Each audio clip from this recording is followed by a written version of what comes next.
김 위원장님, 그 최저임금에 관한 질문이 있었고 또 그 정년에 관한 질문이 있었는데 거기에 대해서도 간단하게 답변해 주시겠습니까? 그러고 마치면 좋을 것 같습니다. 예. 정년에 대한 부분을 아까 질문을 하셨는데요. 정년을 연장을 하면은 젊은이들, 예를 들면 정년 연장을 공무원과 공기업, 대기업, 현대자동차 같은 공무원, 공기업, 현대자동차 같은 데 삼성전자 이런 데를 정년을 연장을 하게 되면은 어떻게 되겠어요? 젊은 사람이 들어갈 수가 없겠죠. 지금 60세인데 65세로 연장했다. 그럼 앞으로 몇 년간은 젊은이들을 더 안 뽑을 겁니다.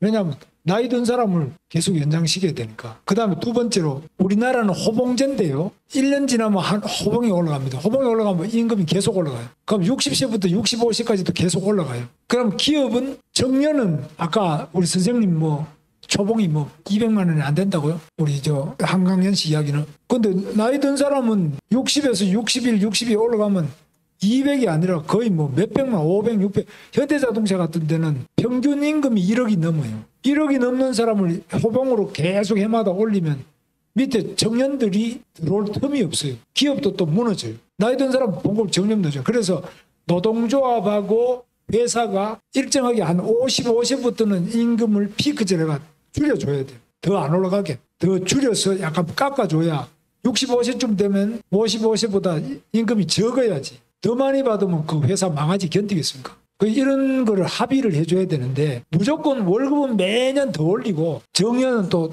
65세까지 늘려라. 이렇게 하면 기업도 망하고 제일 피해자가 젊은이가 될 것입니다. 저는 근데 젊은이와 나이 든 사람이 둘 중 하나를 택하라 하면 저는 젊은이들한테 기회를 줘야 된다.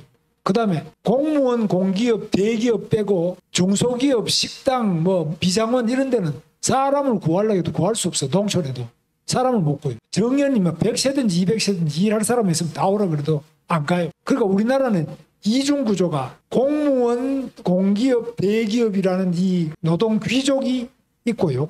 요게 한 10% 남짓 있고 나머지 한 80% 정도의 아주 어려운 비정규직, 하청기업, 중소기업, 임시직 이런 사람들이 또 밑에 한 80% 있어요. 이런 사람들은 정년 없이 그냥 70이고 80이고 와서 일하라 그래도 안 가요. 그래서 이런 이중구조라고 해요. 이중구조와 호봉제 이런 것 때문에 정년이 너무 길어져 버리면 우리나라 기업도 못 견디고 또 젊은 사람들이 들어갈 데가 없어요. 그럼 어떻게 하냐. 정년 퇴직한 다음에 일본의 경우를 보면 그래요. 정년 퇴직한 다음에 60세 정년 퇴직한 다음에 나머지는 일단 사표 내고 다시 회사하고 직접 촉탁직이라고 해요. 계약직으로 하는 거예요. 1년 또는 2년씩 계약직으로 해서 그건 월급이 60세 예를 들면 1억을 받다가 그 다음에 61세가 되면 5천만 원에 오라. 올 사람 오고 안 올 사람은 떠나는 거예요. 근데 61세에 5천만 원 받아도 많이 받는 거예요. 근데 현재의 정년을 연장해버리면 60세에 1억 받으면 61세에 1억 500이든 1000이든 이렇게 계속 올라가요. 그거는 할 수 없고 다시 사표 내고 촉탁으로 한 반에 한 5천만 원 받고 일해라. 이런 거는 한번 생각해 볼 수 있다. 그거는 이제 같이 합의를 해야 되겠죠. 그런 여러 가지 방식이 있는데 아니면 또 기술을 배워가지고 딴 데 가든지. 근데 60 넘어가지고 기술 배워서 딴 데 취직하기가 쉽지는 않을 거예요. 여러 가지 방식이 있는데 무조건 정년 연장하면은 좋지 않느냐. 그럼 젊은이도 생각해야지. 그런 점에서 사회적 대화가 필요하다. 경산호위는 그 대화의 자리를 만들겠다. 이런 뜻이에요. 최저임금이 너무 많이 올라가지고 문제가 있다는 이 말씀이죠. 그거는 아까 잘 말씀해 주셨어요. 최저임금이 지금 우리가 일본은 지역마다 다르고 업종마다 다른데 일본보다도 높은 데가 많고 평균이 높아요. 우리나라 임금 수준 대학 초봉과 최저임금과 현대자동차 이런 데는 다 일본보다 높아요. 토요타보다 우리가 높습니다. 현대자동차.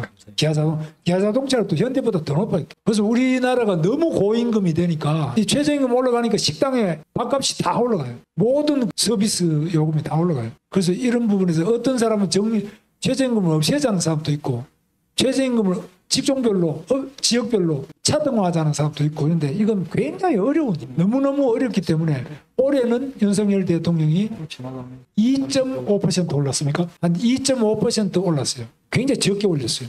조금 식당이나 미장원이 문 잘 안 닫아요. 2.5% 정도는 지금 견디고 있는 거예요. 이걸 만약 15%, 20% 올렸으면 식당하고 미장원이나 뭐 이런 가게 같은데 많이 문 닫아요. 최저임금 아까 감독님 말씀하는 거하고 같은 셈.